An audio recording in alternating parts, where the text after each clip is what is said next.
Hello everyone, welcome to Arsha's Hindu divine. ఇప్పటి వరకు మీరు ఎన్నో కాళీమాత ఆలయాలని చూసుంటారు, అలాగే ఎన్నో కాళీమాత ఆలయాలలో పూజలు చేసుంటారు. కానీ ఇప్పుడు ఈ వీడియోలో చెప్పబోయే కాళీమాత ఆలయం గురించి అయితే ఎప్పుడు వినుండరు. ఇక్కడ జరపబడే ప్రతి ఆచారం వెనుక కూడా ఒక కథ అయితే ఉంటుంది. అలాగే అది ఎక్కడ ఏంటి అని వీడియో మొత్తం తెలుసుకోవాలనుకుంటే ఇప్పుడే నా ఛానల్ని సబ్స్క్రైబ్ చేయండి. వీడియో మొత్తం చూసిన తర్వాత మీకు నచ్చినట్లయితే లైక్ చేయండి.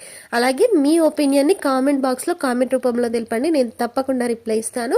వీడియో యొక్క ఫుల్ డీటెయిల్స్ కావాలంటే ఇప్పుడే నా ఛానల్ని అంటే అర్షస్ హిందూ డివైన్ అనేటువంటి ఛానల్ని సబ్స్క్రైబ్ చేసుకోండి. ఈ వీడియోలో ఈ అమ్మవారి యొక్క ఆలయంకి సంబంధించిన పూర్తి డీటెయిల్స్, అలాగే పూజా విధానం, అక్కడ ఉండేటువంటి ప్రత్యేకతలు అన్ని వివరిస్తాను. ఇప్పుడే సబ్స్క్రైబ్ చేసుకోండి. ఇక ఈ టెంపుల్ గురించి తెలుసుకుందామా?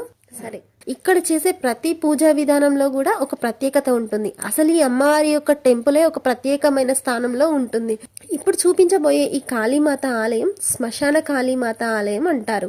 అయితే జనరల్గా కాళీమాత మనకు 5 స్వరూపాలలో దర్శనమిస్తుంది. అది మహాకాళి, భద్రకాళి, దక్షిణకాళి, శ్మశాన కాళి, కాళరాత్రి. ఈ విధంగా అమ్మవారు 5 స్వరూపాలలో కాళీమాత యొక్క రూపాలని మనకు దర్శనమిస్తారు. అయితే ఈ వీడియోలో మనం చూడబోయే అమ్మవారి యొక్క స్వరూపం అయితే శ్మశాన కాళీమాత స్వరూపం. అంటే ఈ ఆలయం ఉండేదే శ్మశానంలో. ఈ అమ్మవారి యొక్క ఆలయానికి ఎదురుగానే ఫలక్నామా శ్మశాన వాటిక ఉంటుంది.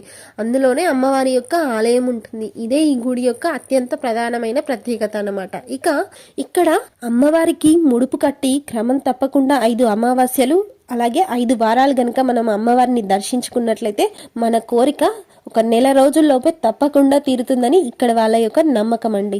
5 వారాలు అంటే అమ్మవారిని ప్రత్యేకించి మంగళవారాలు, శుక్రవారాలు అలాగే అమావాస్యలలో ప్రత్యేకమైన పూజలు ఇక్కడ జరుపుతారు. కాబట్టి మనం ఏదైనా ఒక మంగళవారం కానీ లేదా ఏదైనా ఒక శుక్రవారం కానీ తీసుకొని 5 వారాలు 5 అమావాస్యలు క్రమం తప్పకుండా అమ్మవారిని దర్శనం చేసుకుంటున్నట్లయితే మనం కోరుకున్న కోరిక ఏదైనా సరే కంపల్సరీగా తీరుతుందని ఇక్కడ వారి యొక్క నమ్మకం.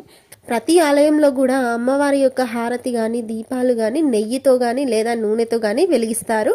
కానీ ఇక్కడ మాత్రం అమ్మవారి యొక్క హారతి మందుతో ఇస్తారు. అంటే ఆల్కహాల్తో అమ్మవారికి హారతి ఇస్తారు.